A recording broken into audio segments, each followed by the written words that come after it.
चुनाव चुनाव चुनाव, वोट डाला कि नहीं? नहीं गए तो जाओ और समय से वोट डालो। चुनाव आयोग का वोट डालने का प्रचार प्रसार, भारत सरकार का वोट डालने का प्रसार और प्रचार, और देश भर के जागरूक लोगों का विचार कि वोट जरूर डालें। इन सब के बीच में मई और जून की जलाने वाली गर्मी और शादियों का सीजन काफ़ी हद तक इस चुनाव में मायने रखता है कि हम वोट डालने जा रहे हैं या नहीं।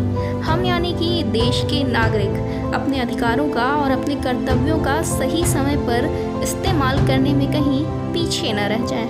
आज की ये वीडियो आपको वोट डालने के लिए प्रेरित करने के लिए नहीं, बल्कि आपको ये बताने के लिए है कि देश भर में हो रहे लोकसभा चुनाव में इस बार की वोटिंग का और वोट डालने वाले लोगों का क्या हालचाल है। ये सारी बातें हम आपको हवाई में नहीं, बल्कि पूरे आंकड़ों के साथ बताने वाले हैं। जी हाँ, फिर आप डिसाइड करिएगा कि आपको वोट डालने जाना है या नहीं। तो चलिए शुरू करते हैं बिना किसी देरी के। लोकसभा चुनाव 2024 भारत का एक महत्वपूर्ण चुनाव या कह ले लोकतंत्र का सबसे बड़ा महापर्व, जिसमें हम और आप मिलकर चुनते हैं देश का मुखिया। ऐसे में इस बार का ये चुनाव 7 चरणों में बांटा गया है, जिसमें 7 चरणों में भारत के सभी 28 राज्य और 8 केंद्र शासित प्रदेशों में कुल 543 सीटों पर वोट डाले जाना तय किया गया है। और इसी दिशा में अब तक देश भर में कुल 283 सीटों पर 3 चरणों में मतदान किया जा चुका है। ये संख्या लगभग कुल सीटों की आधे से अधिक है और फिलहाल अब 260 सीटों पर मतदान किया जाना बाकी है। सबसे पहले बात करते हैं पहले चरण के चुनाव की, जिसमें कुल 18 राज्य और 3 केंद्र शासित प्रदेशों पर 102 सीटों पर वोटिंग की गई है। इन राज्यों में शामिल तमिलनाडु में पूरी 39 सीटों पर वोटिंग हुई, जहां पर मतदान प्रतिशत लगभग 62.27% रहा। वहीं साल 2019 की बात करें तो साल 2019 के लोकसभा चुनाव पर नज़र डालने में पता चलता है कि 19 में मतदान प्रतिशत 72.44 था। इसके साथ ही बात करते हैं राजस्थान की, तो राजस्थान में कुल 12 सीटों पर लगभग 51.9% मतदान हुआ। वहीं 2019 में लोकसभा चुनाव पर नज़र डालें तो 12 सीटों पर 63.71% मतदान हुआ था। इसके बाद उत्तर प्रदेश पर भी नज़र डालते हैं।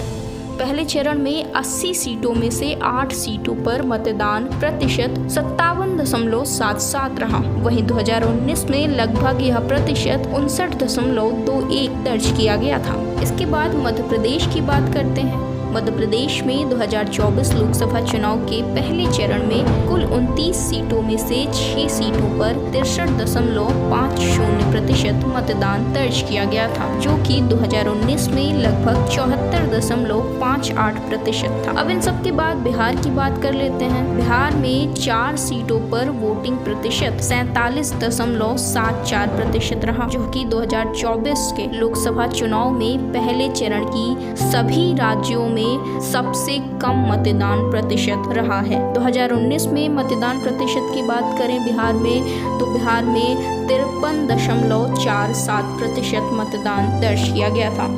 वहीं बिहार उत्तर प्रदेश और महाराष्ट्र के बाद सबसे अधिक लोकसभा सीटों वाला राज्य है, जिसमें पहले चरण में सबसे कम वोटिंग प्रतिशत दर्ज किया गया है। इसके साथ ही महाराष्ट्र की बात करें तो वहां भी पहले चरण की 5 सीटों पर 55.57% मतदान दर्ज किया गया है और 2019 में यही मतदान प्रतिशत 64.6% रहा।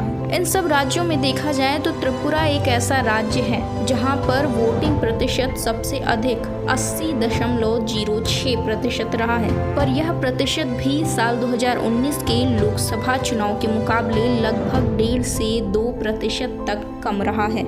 आपको बता दूं, यह वोटिंग प्रतिशत पहले चरण की वोटिंग के बाद शाम 7 बजे तक की रिपोर्ट के अनुसार है, पर पहले चरण की वोटिंग के ठीक 11 दिन बाद चुनाव आयोग द्वारा जारी रिपोर्ट के अनुसार सबसे अधिक वोटिंग प्रतिशत लक्षद्वीप का दर्ज किया गया है। जी हाँ, लक्षद्वीप में इस साल सबसे अधिक 84.2% मतदान किया गया। पर यह आंकड़ा भी साल 2019 में हुए 85.2% वोटिंग से लगभग 1% कम ही रहा है। यहाँ मैंने मुख्य रूप से कुछ राज्यों के आंकड़े आपको बता दिए हैं, और अगर आप कुल 102 सीटों पर सभी राज्यों का वोटिंग प्रतिशत जानना चाहते हैं तो उसका लिंक भी डिस्क्रिप्शन में मैंने लगा दिया है। अगर आप चुनाव से संबंधित या वोट प्रतिशत से संबंधित कोई रिसर्च कर रहे हैं या डिटेल में जानना चाहते हैं तो यह लिंक आपके लिए काफी मददगार साबित हो सकता है। फिलहाल कुल मिलाकर देखें तो पहले चरण में 21 राज्यों में 102 सीटों पर वोटिंग प्रतिशत 63.17 रहा है, जो कि 2019 के लगभग 69.4% वोटिंग से कम है।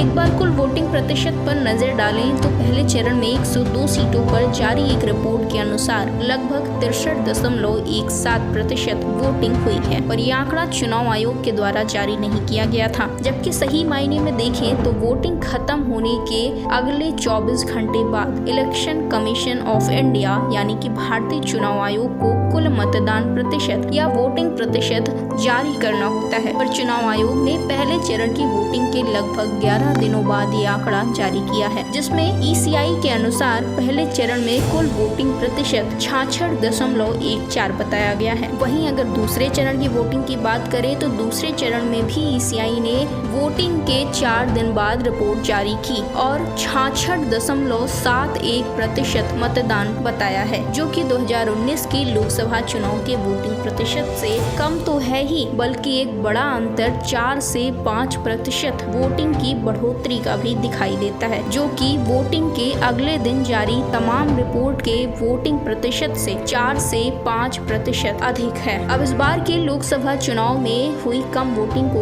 कई तरीकों से देखा जा रहा है। कुछ रिपोर्ट्स के मुताबिक बढ़ती गर्मी को भी वोटिंग में गिरावट की वजह माना गया है, तो कुछ रिपोर्ट्स में शादियों के सीजन को भी देखते हुए एक तर्क वोट न देने जाने के लिए माना गया है। हाल ही में दैनिक भास्कर में प्रकाशित एक रिपोर्ट में मध्य प्रदेश में सबसे अधिक गर्मी और शादियों को कम वोटिंग का कारण बताया गया। इसके अलावा इंडिया टुडे की एक रिपोर्ट के मुताबिक भी इस साल कम वोटिंग प्रतिशत के लिए बढ़ती गर्मी और तापमान को बड़ा कारण बताया गया है। इस रिपोर्ट के अनुसार पहले चरण की वोटिंग में 2019 के मुकाबले 3% और दूसरे चरण की वोटिंग में 2019 के मुकाबले 4% की कमी दर्ज की गई है, और ये वोटिंग में गिरावट की वजह 19 अप्रैल का तापमान और 26 अप्रैल का बढ़ा हुआ तापमान बताया गया है, क्योंकि कई राज्यों में 19 अप्रैल की अपेक्षा 26 अप्रैल को अधिक गर्मी और बढ़ा हुआ तापमान भी दर्ज किया गया है। इन सब के अलावा भी कुछ रिपोर्ट्स ऐसी भी हैं जिनके मुताबिक साल 2024 का ये लोकसभा चुनाव जमीनी कार्यकर्ता के बल पर नहीं बल्कि एक नेता के नाम पर लड़ा जा रहा है, यानी कि भारत के प्रधानमंत्री नरेंद्र मोदी जी के नाम पर। 4 जून को नतीजे जो भी आए, पर कहीं न कहीं हर देशवासी को अपनी समझ और मीडिया रिपोर्ट्स के मुताबिक ये जरूर लगता है कि 2024 में मोदी जी की वापसी तय है, और इस बात का हर्ष उल्लास और दुख सब भारत की जनता के